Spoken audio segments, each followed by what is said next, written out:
Bueno, muy buenos días a todas las personas que empiezan a unirse a esta sesión informativa del día de hoy, 22 de enero del 2025. Recuerden que estamos dando apertura a este gran año y a esta convocatoria con este tipo de webinars informativos para todos ustedes.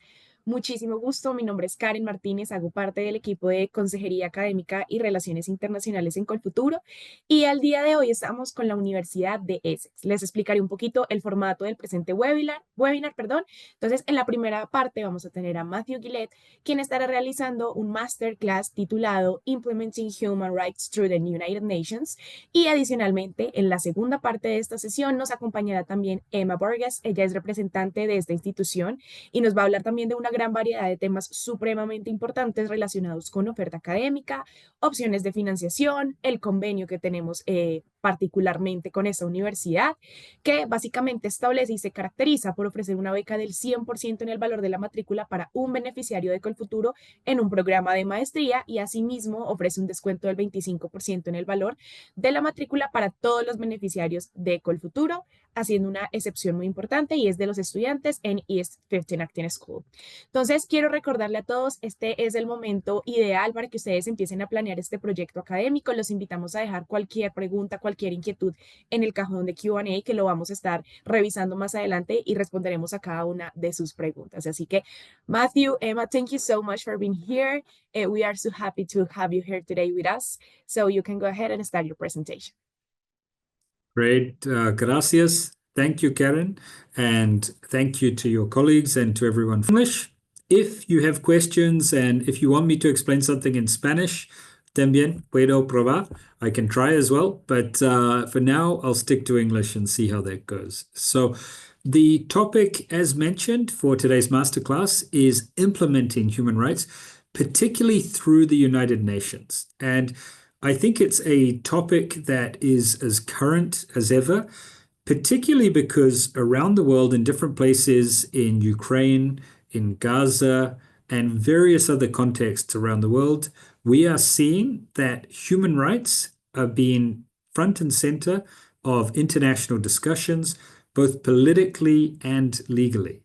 So my view is that I want to equip you with the knowledge of the institutions, the backgrounds that implement human rights, in order that when you debate these things and discuss them with your co-students, your colleagues, your friends, your family, you have a foundation of knowledge on which you can form your own opinions. Because ultimately, everyone is free to have their own opinions on these matters.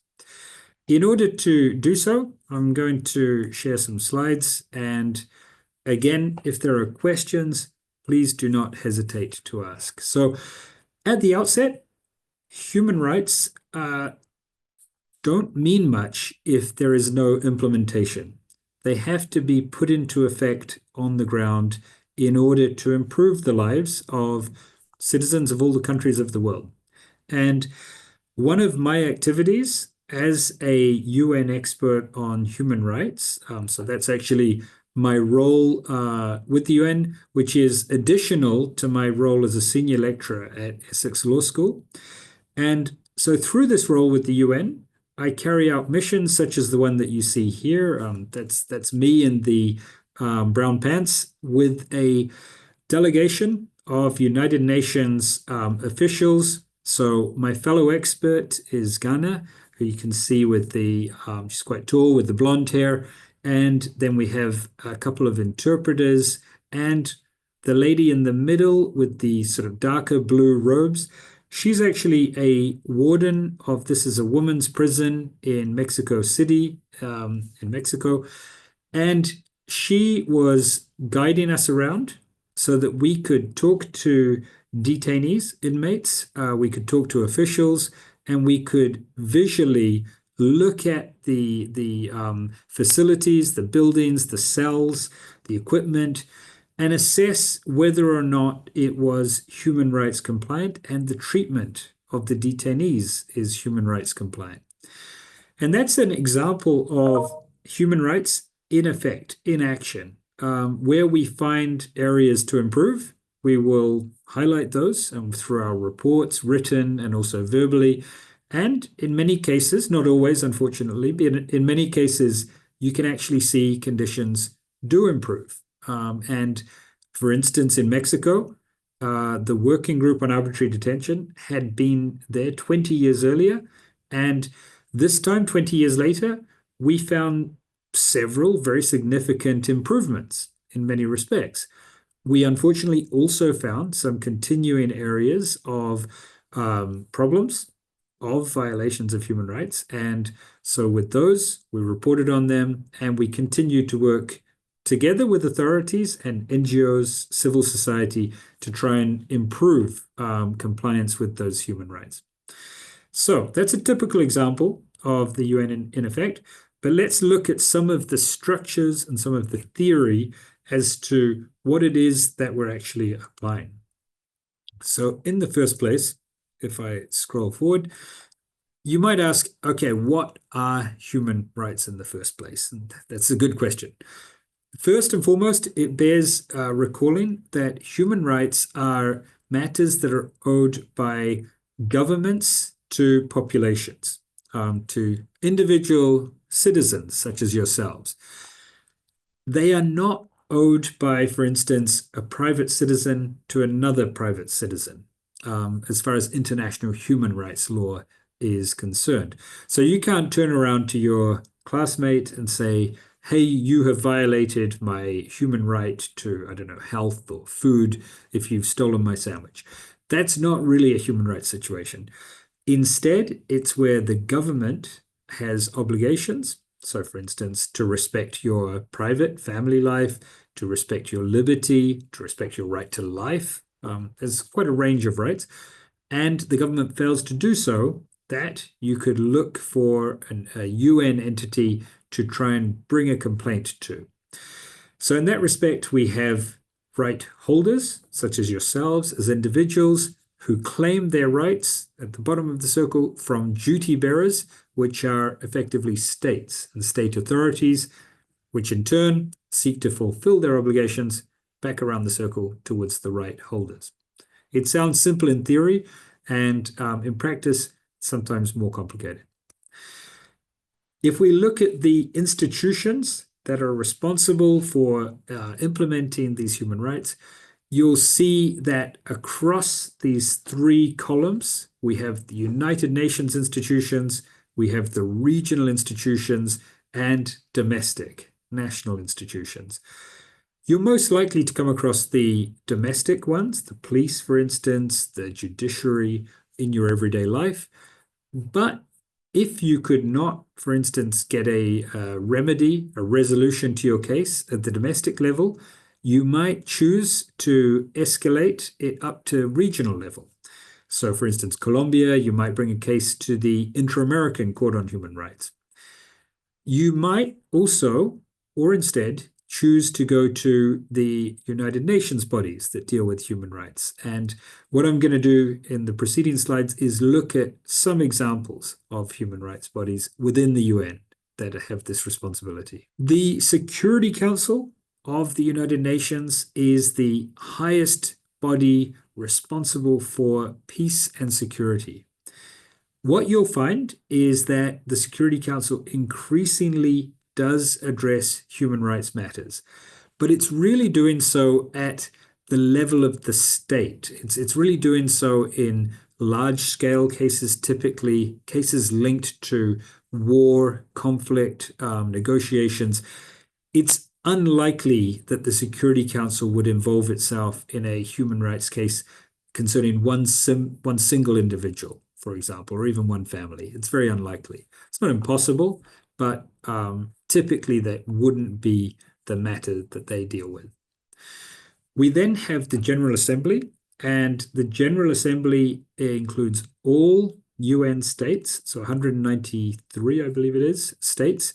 And in relation to human rights, the General Assembly does issue resolutions, but I would say the bulk of its work in this area is through pushing forward treaties, so conventions, like the Convention Against Torture, the International Covenant on Civil and Political Rights, or the International Covenant on Economic, Social, and Cultural Rights. So these are all very significant human rights instruments that the General Assembly will negotiate, and try and encourage all of its members to sign up to. There is then the Economic and Social Council of the United Nations, and this body is one that the treaty committees and similar bodies report to.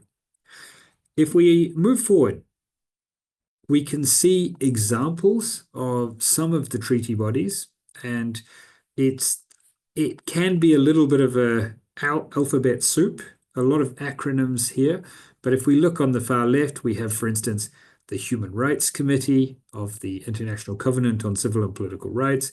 We have, for example, the Committee on Economic, Social, Cultural Rights, Committee on Elimination of Racial Discrimination, Elimination of Discrimination Against Women, Committee Against Torture, and so on and so forth. So each one of these committees exists under a treaty, so a body that is set up by a convention that states freely sign up to. And to those committees, states report. Every 2 to 5 years, they'll report periodically on how they are implementing their obligations. They'll issue general comments. So the general comment on the right to life, it's general comment number 36 of the Human Rights Committee, very significant. They might also carry out inquiries, kind of broad-ranging investigations, and in some cases, they can hear complaints. So these committees, like the Committee Against Torture, can, in many instances, hear complaints from specific individuals. So those are called the treaty bodies. If we then move to the Human Rights Council, and it's in the name that this would address human rights, so it makes sense. The Human Rights Council is composed, as you'll see, of 47 member states.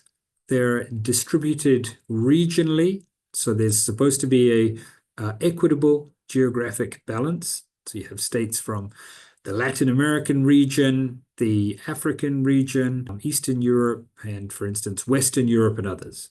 I'm from New Zealand, so I fit under the Western Europe and others because New Zealand is linked to Western Europe for these purposes. States have a 3-year term for a maximum of 2 terms in a row that are elected by the General Assembly. A member can be suspended, for example, Libya in 2011, and actually more recently, Russia. So they can have typically 3 sessions a year and special sessions as they've had, for instance, in the past on Syria, Libya, and Palestine. One of the key features of the Human Rights Council is this universal periodic review. So all states, every 4.5 years, go through one of these reviews where there's a holistic examination of their human rights system. Could be for education, health, food, torture, detention, all kinds of matters.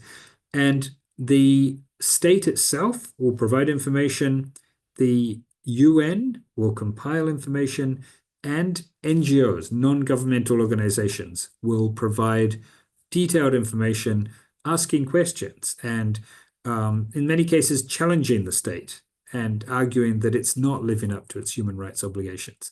So that universal periodic review is a very important process to improve systems in a broad sense. We also have, under the Human Rights Council, special procedures. And so these are independent human rights experts who look at specific areas of human rights. There's currently 46 thematic mandates and then 14 country mandates. So my work as an expert with the UN is one of the thematic mandates, and it's the Working Group on Arbitrary Detention. So we carry out work looking at cases where people have been detained and assessing whether or not that has been done in an arbitrary manner. So without a proper basis in law and legal frameworks. So we're not paid for this service. We're elected for 3 plus 3 year terms. And what we do, like I showed you, we undertake country visits to assess countries' human rights practices. We can act on individual cases. We can send communications to states. We can also contribute to the development of human rights standards. And somewhat like I'm doing today, we can engage in advocacy, raising public awareness, and providing advice for technical cooperation. So when we look specifically at the mandate I'm involved in, because I know more detail about this than any other mandate, that's for sure. So I'm currently the chair of the working group on arbitrary detention. You can see here my colleagues, Priya from Malaysia representing Asia, Mumba from Zambia representing the African region, Ghana, who I mentioned earlier, from Ukraine representing Eastern Europe, and then Miriam from Ecuador representing Latin American group. And so between the five of us, we hear around about 80 to 90 cases a year, plus carrying out country visits, plus communications with governments, appeals, for instance, when you have death penalty cases and other urgent cases. And how we carry out our work is typically we meet in Geneva 3 times a year. And during those meetings, we will look, for instance, if it's an individual case, we will look at the case, review the papers, we will debate between us. There might be contentious legal issues, contentious factual issues, and ultimately try and reach a common view, a consensus view as to was the detention or is the detention. In recent months and years, we've had quite notable cases. For instance, we've had cases of former President Imran Khan of Pakistan, who's currently detained, which we determined is arbitrary.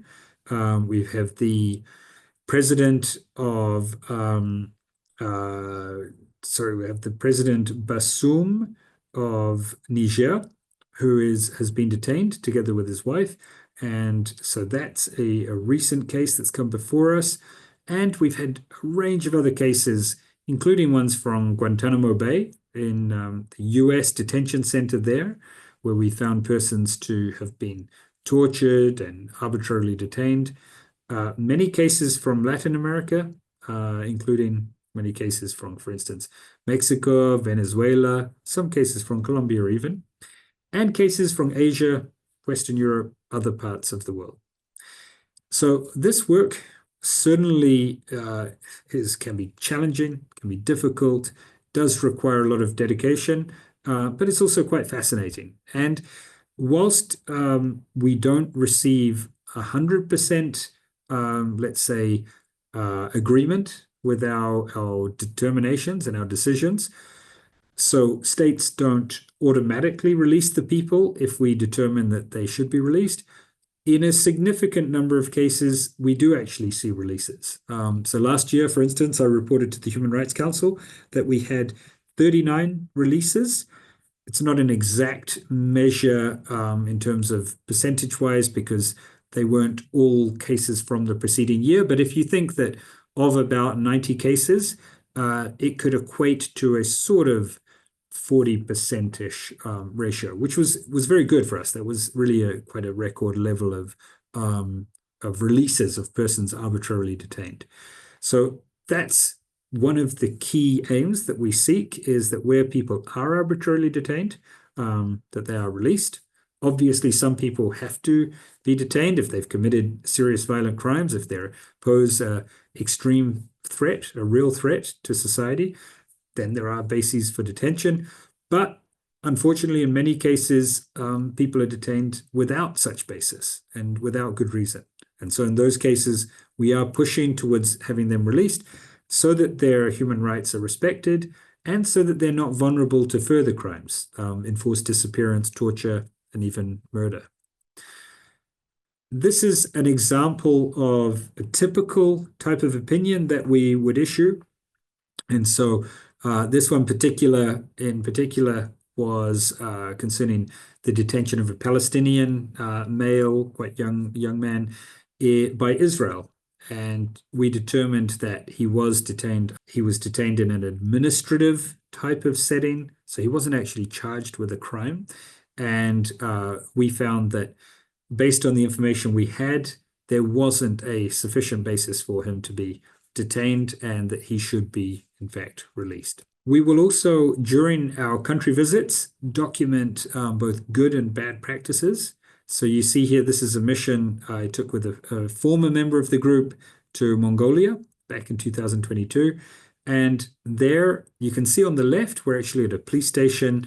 We saw detainees there. And so we were inspecting their record books of when the detainees were entered into the jail and what their medical condition was, whether they had any bruising, any other marks, so that we could assess whether or not they had been improperly treated by the police whilst in detention. You can see on the other side these traditional, what are known as yurts, they're also called geri, so these tent kind of housing structures in Mongolia. And here it was an interesting, something of an experiment where they were taking mental health patients who were not fully capable of being released into society, but were semi-capable. And so within the larger hospital environs, they have this semi-independent housing situation where they can live in kind of a traditional style, have access to their own food that they cook within these tents, and maintain their own property as a sort of intermediate step before being released fully back into regular society. So that was what we saw as quite a good practice and something that we recommended being used more broadly where appropriate. We also will meet with civil society, and you can see here an example from the Mexico mission, and here this wide range of concerns by groups who have really specialized knowledge. So there could be civil society group focused on disability, focused on rights of children, rights of women, for example, and they are really the eyes and ears that bring us the type of information that we need to then assess together with the information from the government and to form our recommendations and the basis for our advocacy. I should say that the human rights framework interacts with other systems. And here you see court systems. So, for example, on the left, you have the International Criminal Court. Now, I worked there for several years before joining Essex. And so that's an area I'm very familiar with. Above, you see something that's probably quite familiar to yourselves, the Special Jurisdiction for Peace of Colombia, the Jurisdicción Especial por la Paz. And below, something that's probably not familiar to yourselves, the New Zealand Supreme Court, and this beautiful new setting that they've set up relatively recently. All of these courts can be involved in ensuring accountability for human rights violations. At the same time, they all have to make sure they respect the human rights of persons accused of crimes. So they can't simply ignore the presumption of innocence. They can't ignore the right to silence and the right to have legal representation, or else they would be violating the very same rules that they're seeking to uphold. So it would be undermining their own mission. So a big part of our work in the human rights community is ensuring that people that violate human rights are properly held responsible for answering for these acts, but at the same time, the processes to do so themselves respect human rights. With those comments, I think actually there'll be some further comments by my colleague Emma, but at the conclusion of that, I'm more than happy to answer any questions that may arise. So thank you, muchas gracias. Thank you, Matthew. Hi, everyone. So I'm just going to share my screen, which I hope you can see okay. So as Karen mentioned at the beginning, my name is Emma, the University of Essex in the International Office. And it's my job to support students across Latin America who are interested in studying at Essex, or even if you're just interested in studying in the UK, I would be delighted to hear from you and help you through this process. So following Matthew's really interesting sort of taste session, what it would be like to be in a classroom of his, what I wanted to do was give you a more sort of general introduction to the University of Essex But before I do that, I just wanted to give a very quick overview why you might want to consider the UK, because if you're considering studying a postgraduate qualification internationally, you might be, but you might also be looking at some other destinations. So these are some of the reasons that the UK is a really popular destination with international students from all over the world. If you're thinking about studying a master's qualification in the UK, what you'll find is that usually they're just 1 year. So in 12 months, you can be that's recognised internationally.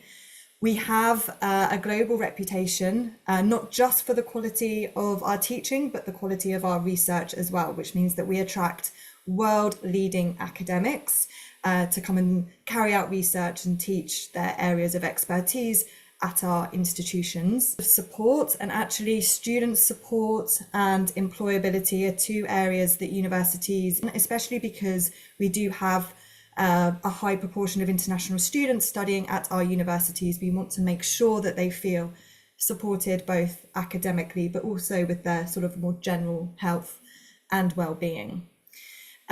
You'll find that, as I just said, universities attract students from all over the world. So you'll find it's a really international experience. And this is something I'll talk about specifically at the University of Essex. And just to say that if you are thinking about the UK and you have an enjoyable experience and that you then want to stay on to work, what you can do is apply for a postgraduate visa, and that will enable you to stay for 2 years. And just the last thing to say, and I'll talk about the University of Essex and our location, but the QS has ranked London as the #1 best student city 2025 for the last, I think it's for the last 5 or 6 years. So that's a very brief overview of the UK. And now I'm going to talk to you about the University of Essex. Of the campus, our largest campus is in the city of Colchester, and it's a beautiful award-winning parkland. The campus itself is such a great environment to live and study. What you can see in front of you is some of our accommodation buildings. Just to the right is our 24-hour library, and that building that's sort of on the left is our largest lecture building that's on campus. But it's a really beautiful campus. It's very green, very spacious. And I know, of course, I would tell you it's lovely and beautiful, but I do promise you that whenever students and families come onto campus, they always comment on the fact that it's a very beautiful campus. So just a little bit about our location. So we're down in the southeast. If you were studying an LLM or in Essex Law School, then you would be studying on our Colchester campus, which is this campus that I just described. Most of our courses and most of our students are taught at that campus because it's the largest and it's where most of our courses are delivered. I love our location. We're very close to London, and that's why I mentioned that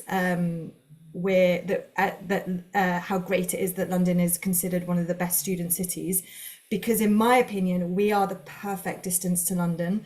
We're less than 1 hour by train to London, and there's lots per hour, so it's very, very easy and accessible to get into the city.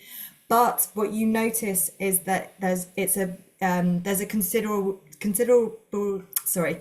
difference in living costs just being slightly outside of the city. So we get to enjoy all the benefits and the amazing things that London has to offer, but we don't have to pay the premium to live there. We get to enjoy the beautiful green, spacious campus in Colchester and then travel into London and enjoy all the... and just to say that with our location, we're close to the city, we're close to the coastline, so during the Essex coastline, and we're surrounded by the beautiful Essex countryside as well. And just to say, we're not known for our glorious weather in the UK, but where we're located down in the southeast, we do have some of the UK's best weather. So about postgraduate study at the University of Essex, we have over 19,000 students from all over the world studying across our 3 campuses. As I mentioned, at Essex, we have world-leading researchers and academics, the academic departments. Our postgraduate students have the most amazing experiences available to them. I was actually speaking to a student who's studying one of our LLMs, I believe it was International Human Rights Law, who had an experience as part of a UN conference, or it was an extracurricular activity. It was an amazing opportunity that one of our, I think there was a small group of LLM students that actually had this experience going to this conference of opportunities that our students get involved in. Our teaching is very interdisciplinary, and so what that means is that students really get to shape what it is that they're learning around what they're interested in. So students have the option to choose different classes and shape their programs around what their passions and their interests are. We offer the option for some of our courses to add an additional placement, so that would make your course 2 years, and actually for some of our LLM courses we do have that as an option. So if you wanted to incorporate a professional placement as part of your master's course, then that is a possibility as well. So just to give you an idea, Essex Law School sits within our Faculty of Arts and Humanities. At Essex, we have 3 faculties, Faculty of Social Sciences, and as well as Arts and Humanities and Science and Health. And then across those 3 faculties, we have 21 academic departments and lots of different subject areas, as you can see in front of you. What I would say is, if you wanted to know more information about any of these subjects, please check our web pages or get in contact with me directly, and I can provide information about any specifics that you would like to know more about. Some rankings, some subject areas that we're particularly proud of here at Essex, and you can see Essex Law School right at the top there. We're a university that's known for our social sciences, so subjects like politics, international relations, sociology, criminology, economics, they tend to be the subjects outside of those social sciences, like law, like philosophy, that are for you. What I wanted to include as well, just to give you an idea of what subject areas our students who are applying to COLFUTURO have been applying to study at Essex, and you can see that there's some correlation there between the subject areas that we're very well ranked for and the subjects that students who are successful with their COLFUTURO applications at Essex. And it's also taught masters, so the MA, the MSc, the LLM, but also postgraduate research courses as well, such as the PhDs. So if you were to ask me what my favorite thing is about Essex, it would be this. It would be how international our student community is.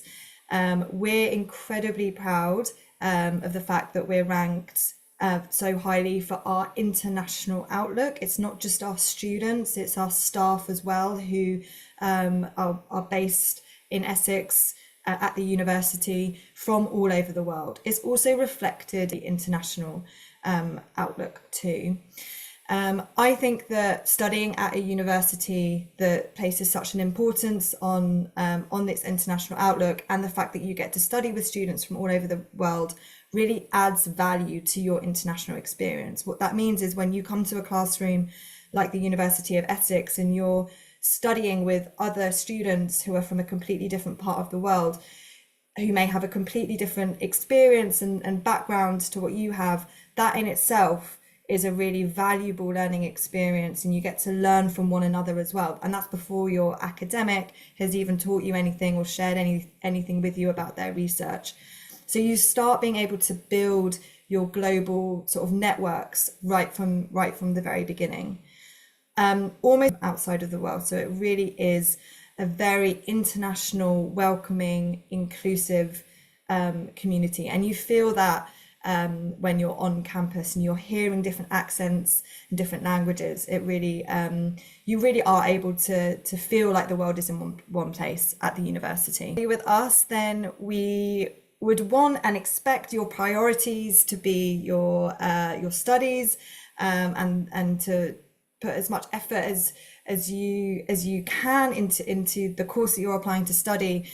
But there's so much going on outside of the classroom as well. And when I'm speaking to students who are studying at Essex, those students that are getting the most out of their experience are definitely students that have joined clubs, part-time jobs, are going to conferences, and taking advantage of all the opportunities that the university has to offer outside of the classroom too. We want our students to get involved, and there's as much there for our students to get involved with as they want.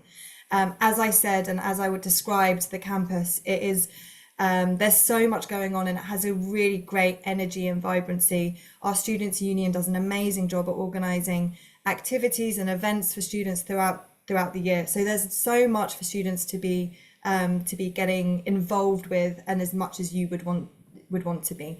Just something to say as well, we have a Latin America Society at Essex, which over the years has grown and grown, and for the last few years it wins lots of awards with the Students' Union Society. The students who are from Colombia or from Latin America to meet other students from your part of the world, and start building your networks.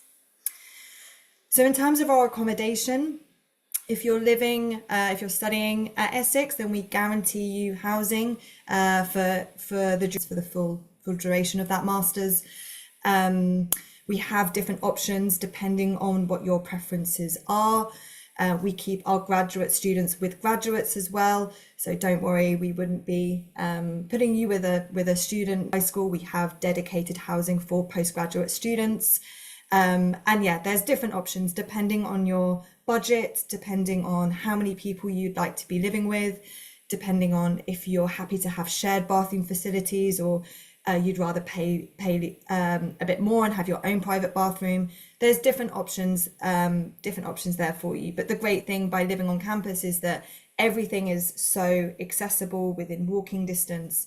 And like I say, it adds to that sort of mini city feel where everything you could need is on your doorstep.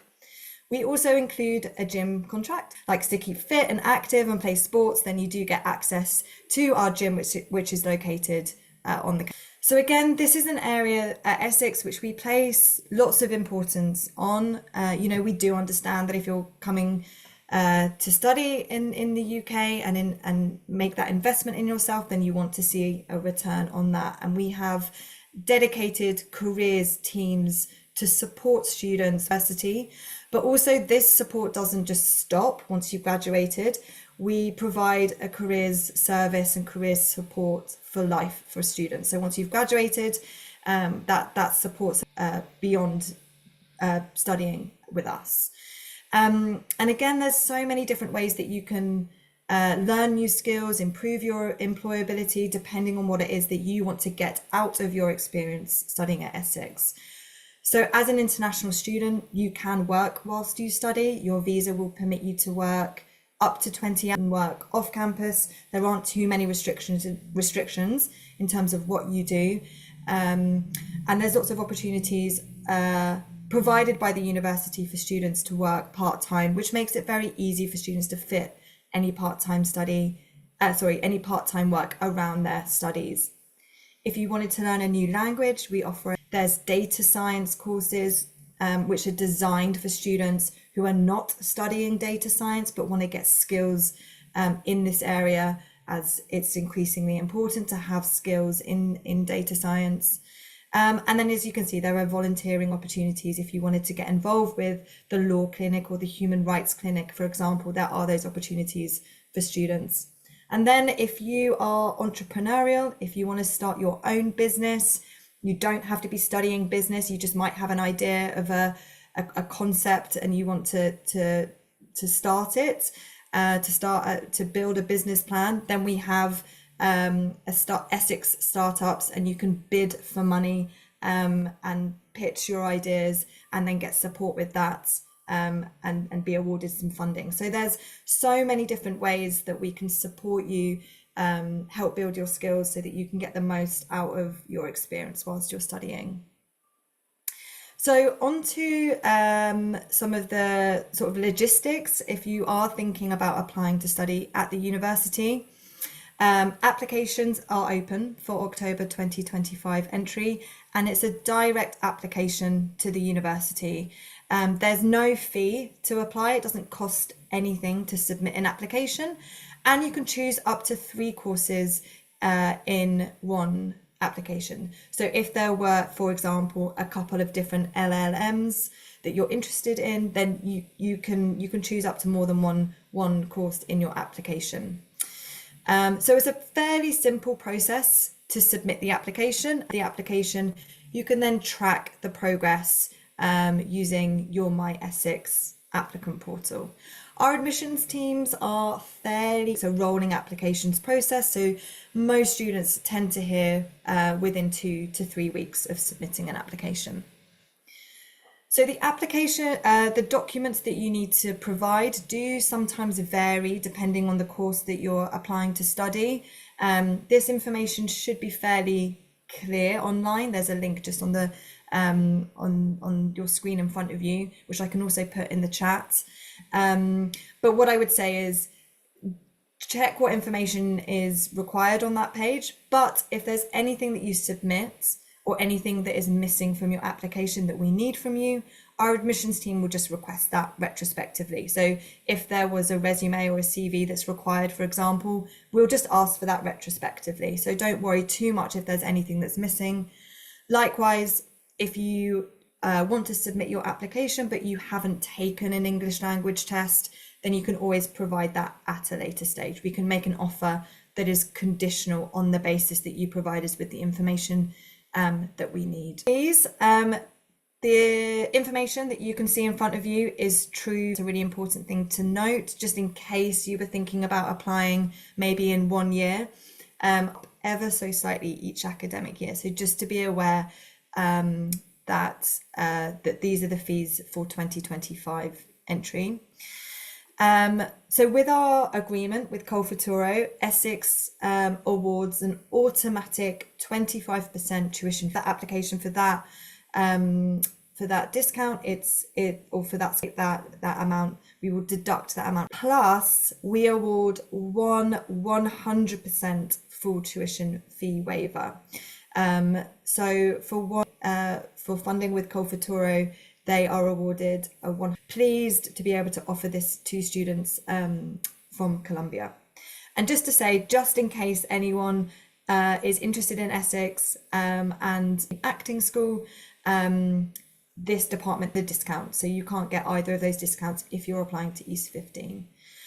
I've mentioned about the cost of living and how the University of Essex is just outside, like in the cost of living, just being outside of the city. But we have some really helpful information that sort of breaks down what you can anticipate that your cost to be. I do get asked very often, what is the cost of living? And it's a very difficult question to answer because, of course, it really varies depending on a student's personal preferences and their individual lifestyle. But there's some really helpful information online where you can find an estimated breakdown of different things, including housing, travel.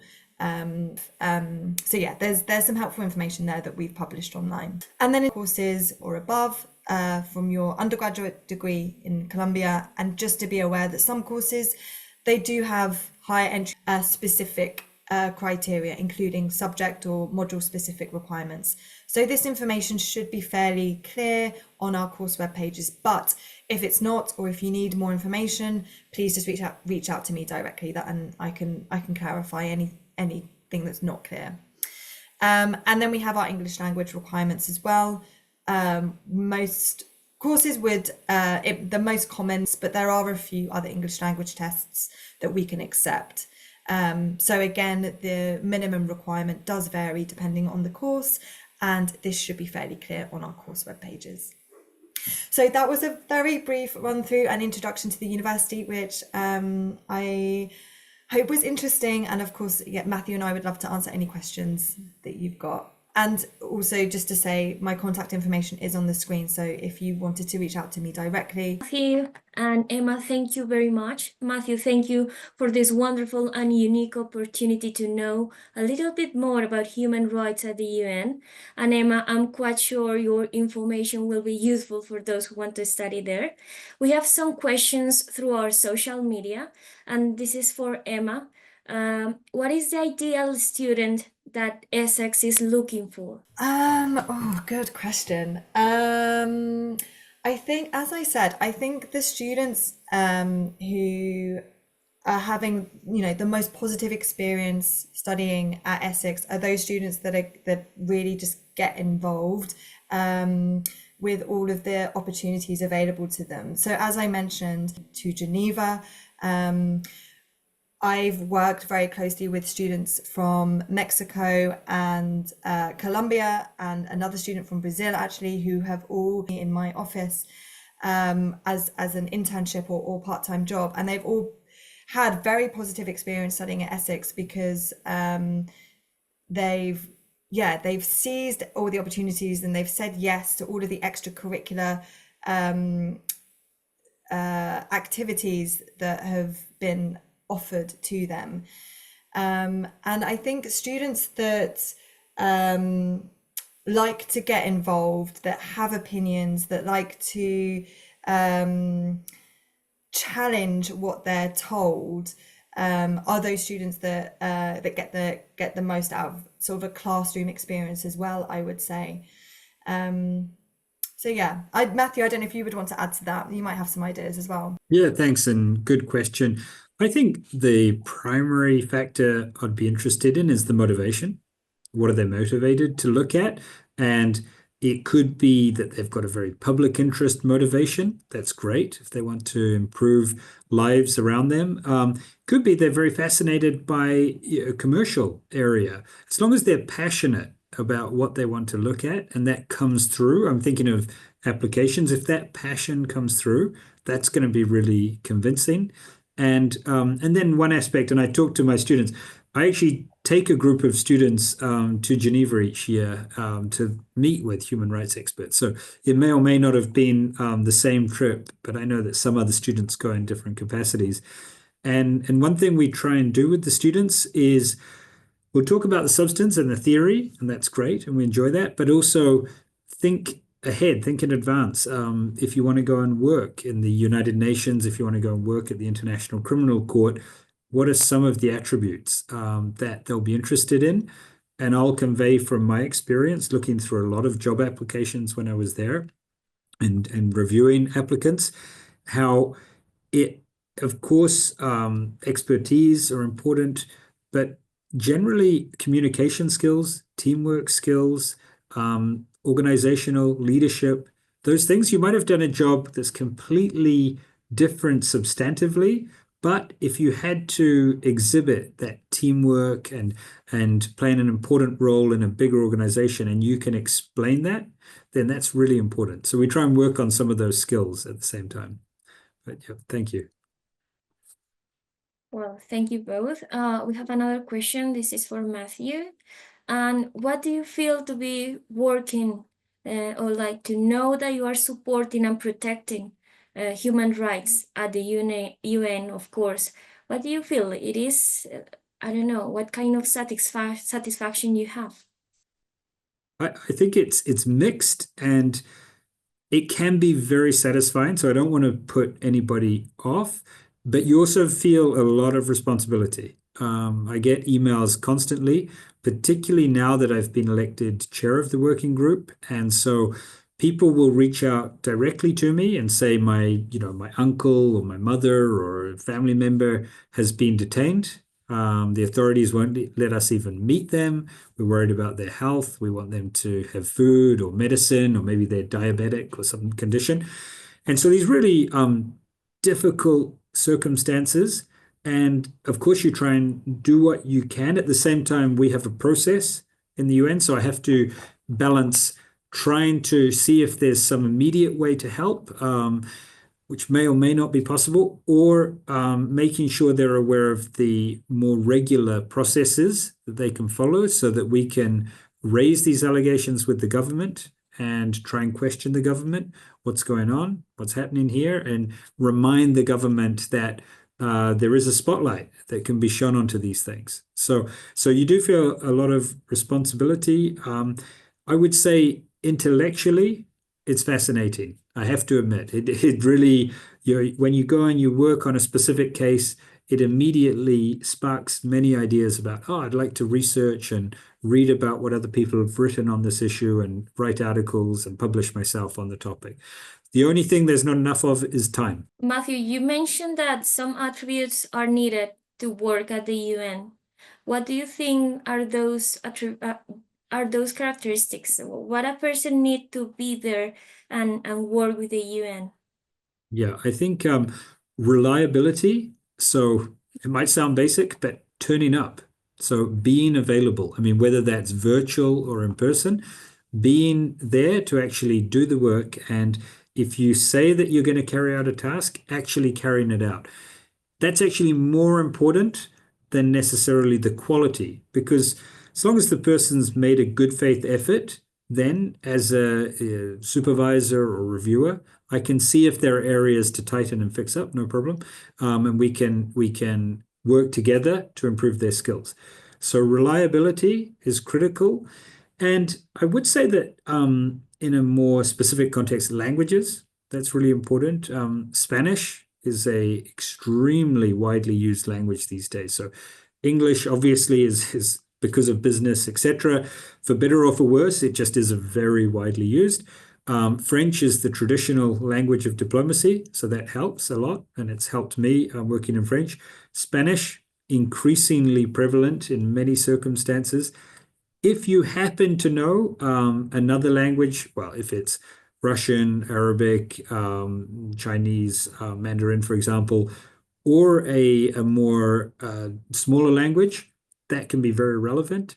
And other attributes, again, I would say examples of having a responsibility. So whenever you're writing applications, whenever you're trying to sell yourself, so to speak, don't just talk in generalities. Don't just say, I'm an excellent drafter or I'm a reliable teammate. Give examples. I'm an excellent drafter, and for example, I got an outstanding grade on an essay I wrote on women's rights, for instance, in Colombia, and maybe you can even attach an excerpt of the piece. I'm an excellent teammate because, for example, we had a situation where someone had to jump into an unfamiliar area and I don't know what, take on summarizing some very lengthy documents that were quite technical. And I immediately undertook to do so, and it took me a week, and I provided. So give a concrete example wherever you can, because when I read applications, I'm always looking for that concrete information. Thank you. Thank you, Matthew. Now I have a question for Emma. And Emma, could you please repeat the English requirements? Do students need the official results when applying to Essex? Of course. So the most common English language, and we usually ask for, it does vary depending on the course. On our course web pages, you should be able to find what the IELTS requirements are for each course. We do accept other English. There's a few others as well. So there are a range of different English language tests that we can accept. And the second part of your question, no, you don't need to have taken the English language test when you submit the application. So you can always submit the application. The documents that we'll need will be academic transcripts, and then everything else can be submitted retrospectively. So an English language test, reference or CV, if those things are needed, then we can ask for them later. We have a question here. She's asking about the GPA. What is the minimum GPA students need? So if students have taken an undergraduate degree in Colombia, then we would ask for 3.5 out of 5. So that's the 0 to 5 grading scale. In Colombia, we typically ask for a requirement. And as I said, sometimes they're applying to study an LLM, for example, then we would need for the undergraduate degree to be in law. Thank you, Emma. Well, we do not have more questions here, but just to finish, Matthew and Emma, could you please give us one piece of advice for those who want to study abroad, those who want to maybe study in human rights or, well, in a different area? What do you say to them? I'll go first. Listen, I would say I love talking about what an amazing experience it is to study at the University of Essex and in the UK, and I do genuinely think it's a great university, especially for a subject that's taught in Essex Law School. So if you are interested in an LLM, it really is a fantastic opportunity. But what I would say is, don't take it from me. I would love to be able to put you in contact with a current student who's from Colombia or from Latin America, and for you to be able to have that conversation with them, that experience.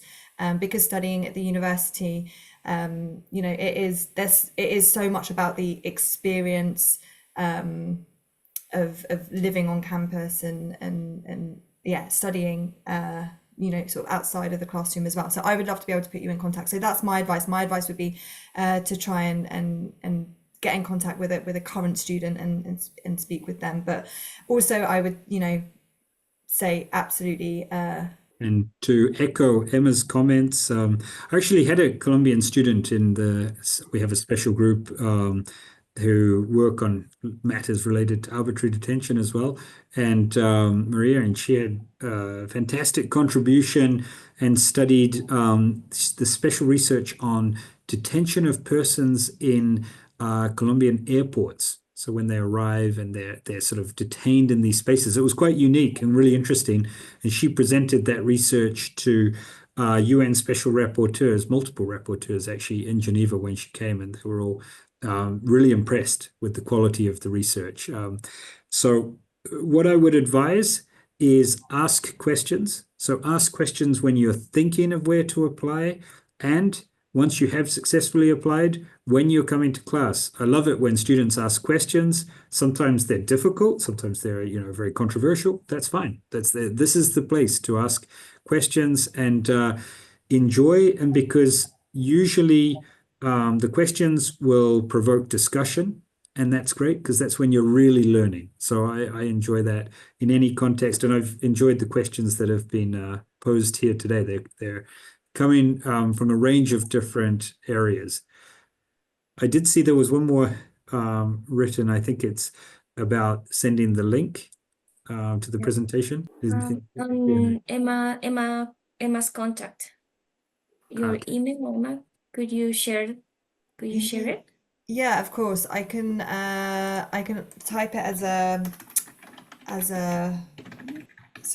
reply to the question. I don't think there's a way that I can chat or share it with everyone. But maybe if you share your screen for a moment, and then they could. Good idea. Take a picture if they want to. Do that again. Yeah. So if you reach out to me at Americas@Essex. Well, thank you very much, Matthew and Emma. So that concludes our webinar. It was a really special session, and we are very grateful for your time, especially about talking about human rights. It was very special. So thank you very much. And you both have a good, I think, afternoon. Muchas gracias. Muchas Buena gracias. continuación. Chao. Gracias.